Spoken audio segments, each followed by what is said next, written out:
Hey there, pilots! It's episode 2 here. We're going to do a little bit of takeoff and landings. Now, takeoffs and landings by themselves aren't too difficult. Some people have a hard time getting a hold of them, but we're going to talk about some of the unique problems in War Thunder with takeoff and landings. I've got my Spitfire here. If any of you have ever flown a Spitfire, you'll know exactly what I'm going to talk about in a moment. But we're also going to try a carrier landing and a carrier takeoff, as well as some high-speed landings for those domination maps.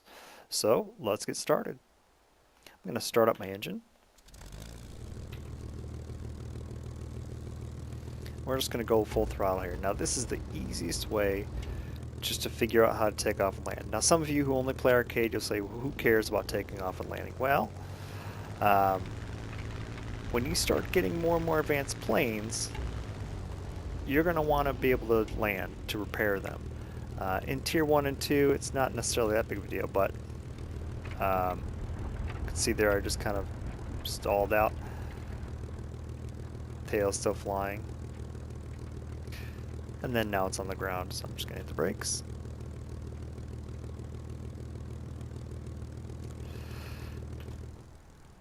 And that's probably the most basic takeoff and landing you can do.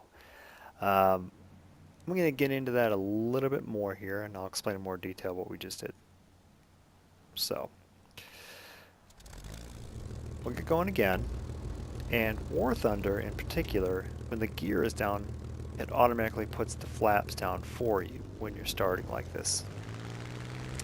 And the one thing I don't like is that when you put the gear up, the flaps automatically come up too. But it doesn't tell you on the bottom left there that the flaps are coming up.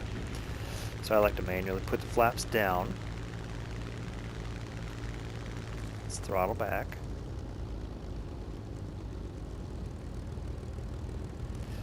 From my last episode, I'm trading some altitude for a little bit of energy here. So we're going 125 miles per hour. We'll put the gear down. And you can see I'm kind of flying in a downward angle here, and I'm doing that on purpose because I want to show you guys something. I'm not really touching the ground until finally I slow down a little bit more, and now I'm actually on the ground.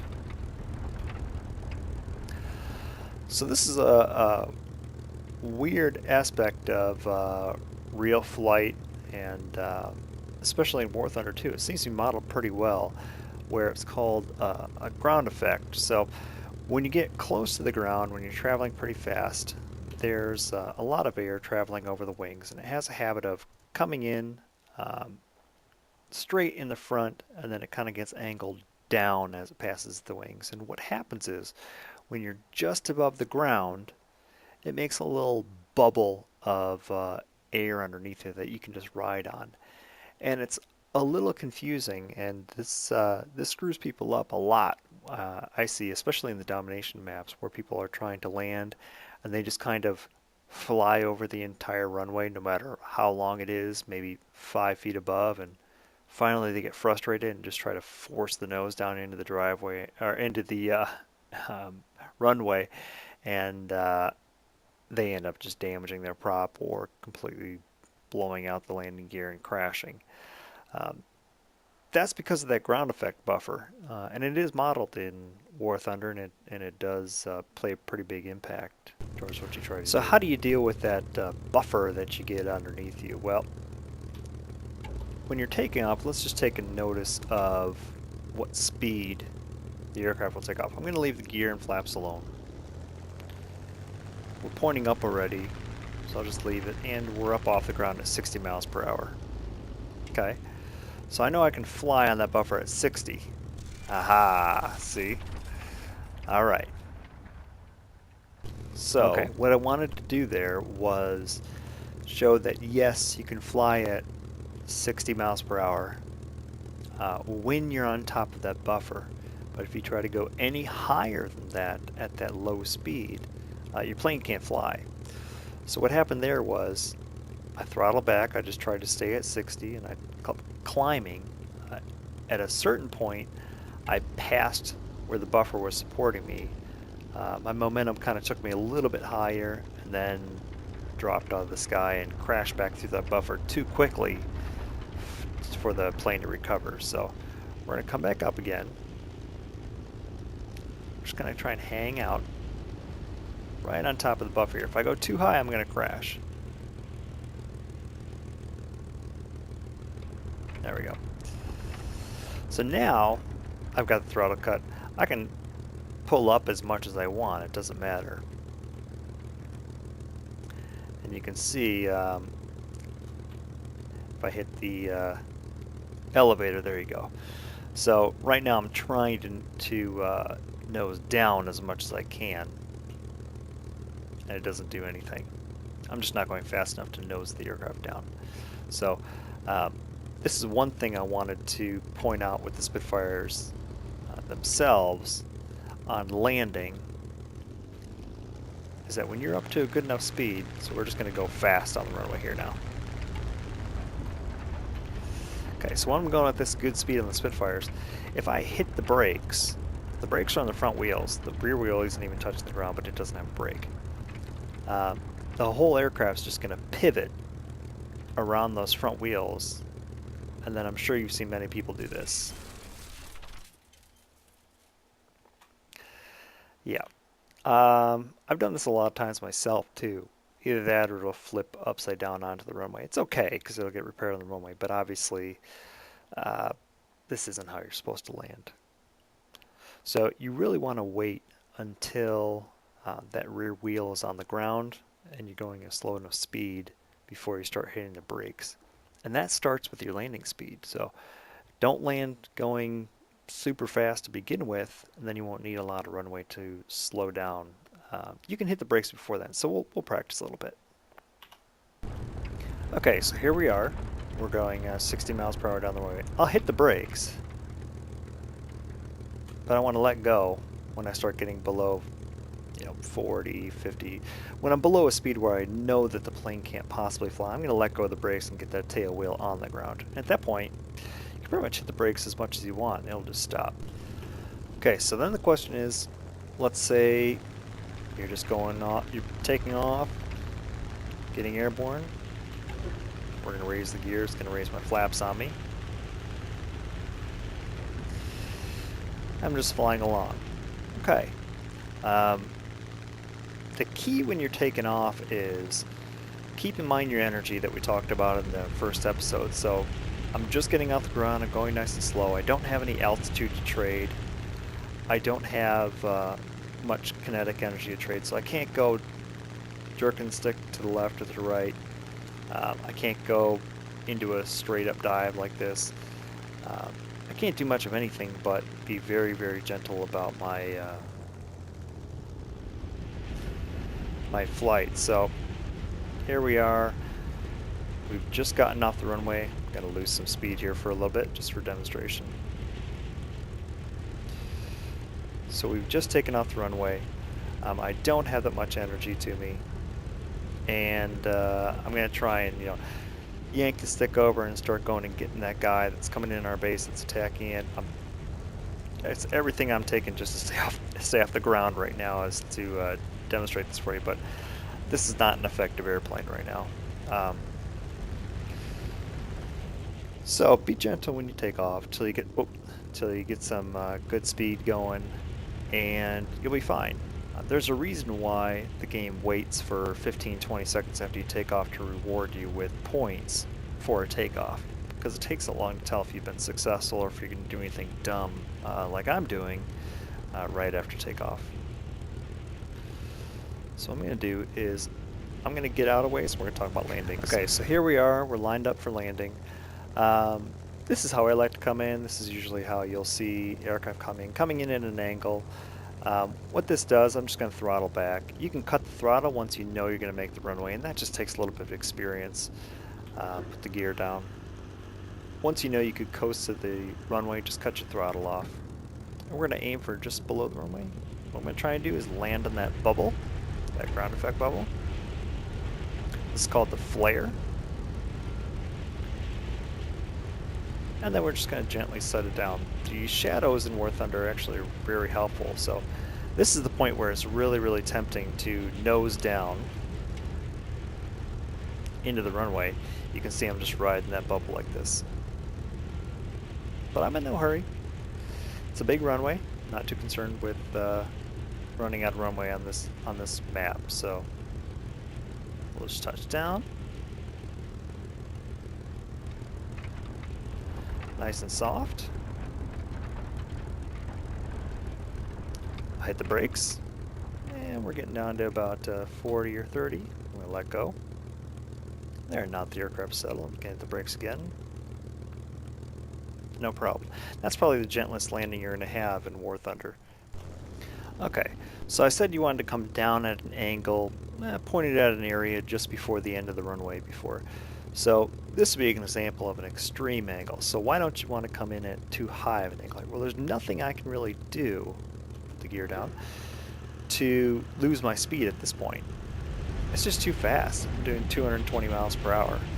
And chances are on any of the maps I'm going to run out of runway space before I'm able to touch down. And in the same way, why wouldn't I want to come in too shallow like this? Well, I don't have any altitude to trade off for airspeed at this point. So if I'm trying to land on a carrier, for example, and coming in too low and too slow, I don't have any altitude at all to trade off for airspeed, and I've just landed in the dirt before the runway. Now, luckily on this map, there's no trees or anything at the end of the runway. But if I were trying to land on a carrier, for example, I'd be in the water easily. So, making a healthy compromise between an entry angle that's too shallow or an entry angle that's too steep is good. And there's no real one way to do it. It's just kind of a matter of how easily your plane can trade off altitude for airspeed if you find that you're going too slow. So what happens if you're going too fast? Okay, so here I am. I'm on a good angle, but I'm going way too fast. So throttle way down, gear out, that'll help slow me down. And you're in a high performance aircraft, so lose some of that speed.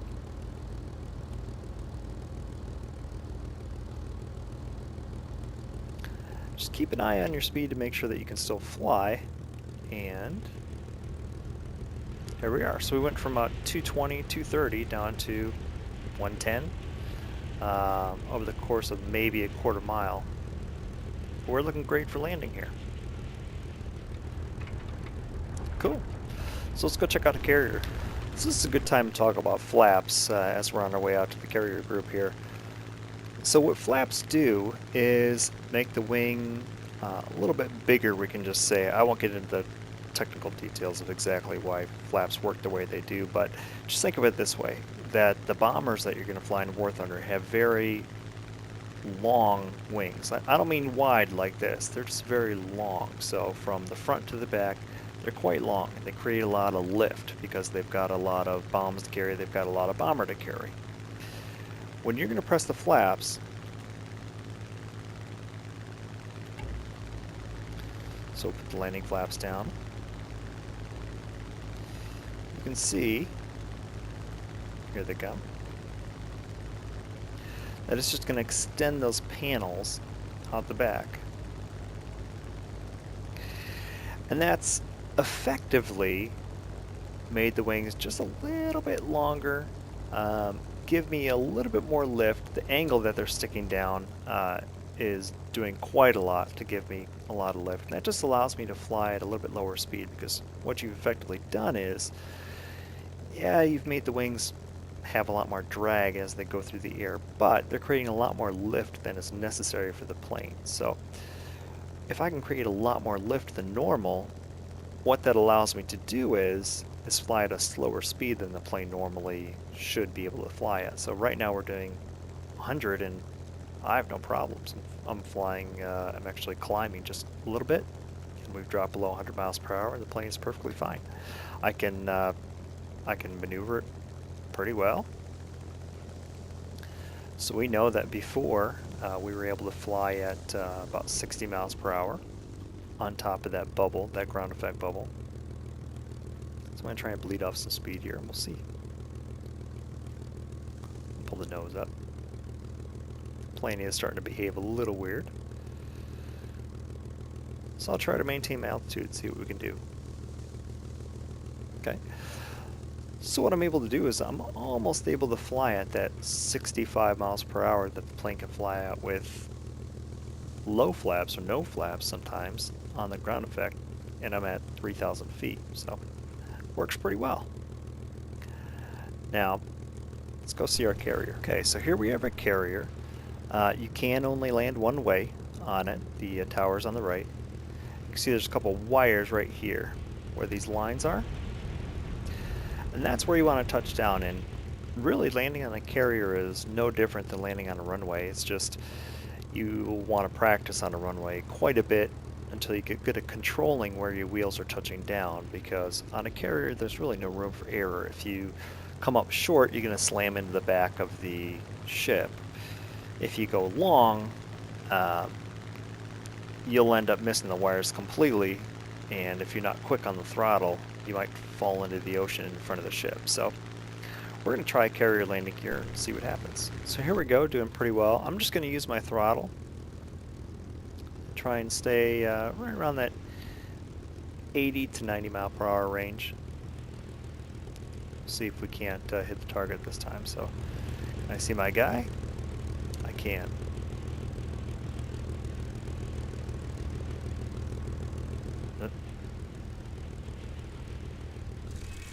Oh.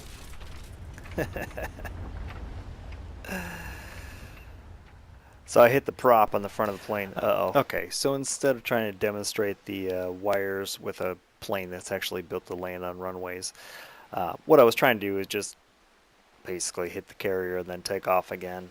But we're going to want to see the full thing. So I went out and grabbed a plane that actually has a hook. You can see the hook on the back. That'll deploy automatically if I land correctly. And this is a Corsair, so it's meant to land on carriers. It's probably a better one to demonstrate with. So, okay, so here we are. We're lined up on the carrier. I'm going to put my flaps down.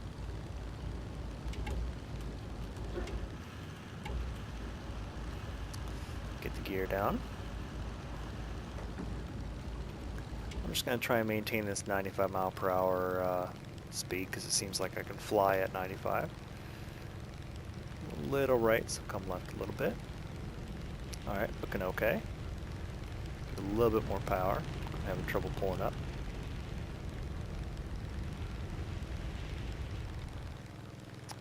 And there we go. Cut the throttle. Brake. There. So it's not bad.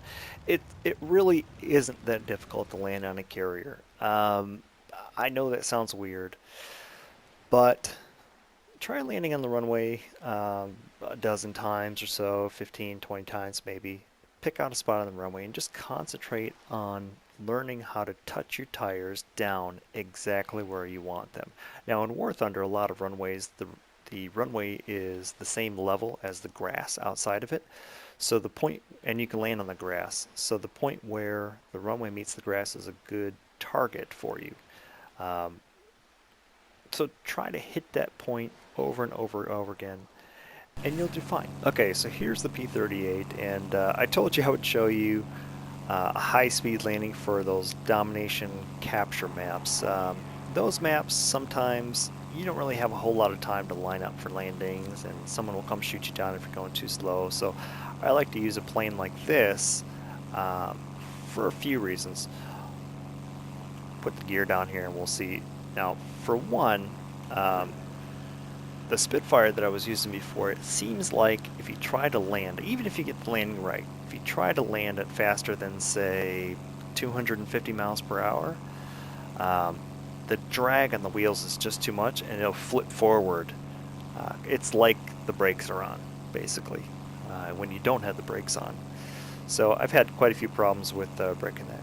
And the reason why I like this plane is, you see, if we look at it like it's flying level, that front wheel sticks down quite a bit farther than the back wheels, and it sticks down further than the props, of course. That's what keeps the props from hitting the ground when it's landed. And the P-38 doesn't really seem to have that problem where it crashes when the wheels are turning too fast. So what I like to do is take this big long front wheel and just kind of drag it down the runway to capture it. when I'm doing domination maps. So we'll get turned around here and we'll give it a shot. So normally we'll be in domination. I'll have just spawned. There'll be a nice fur ball going on over this runway. I'm not going to put the flaps out.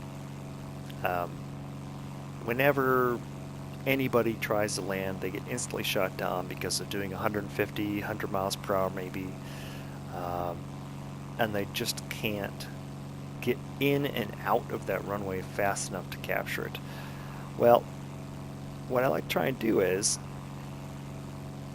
and again, if you watch my first episode, we can talk about energy, is get used to your plane, come down,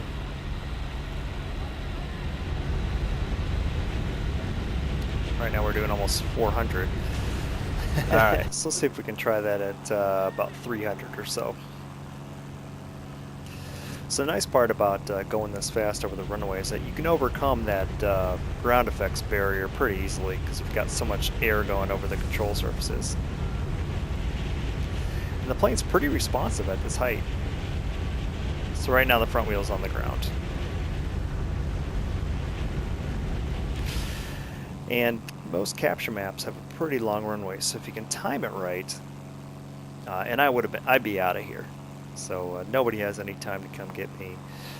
You've at least turned the point to neutral, if not captured it, if you can time it right. So these roads are great to use here. So we'll come in, try to come in really fast again, about 240. Watch the guys on the runway.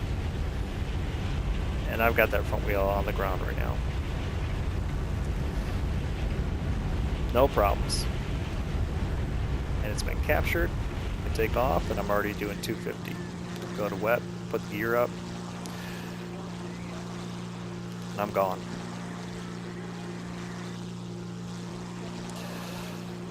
So if you like this series, please subscribe. Please give it a like. Let me know that you like it. I'm doing it for you, and that's what keeps me doing it. I'd love to hear your comments, and I'll take requests. That's fine, but I've got 9 other episodes planned here of all air combat maneuvering mostly, some ground attack, some bombing, and we will get into that soon. I'll see you next time.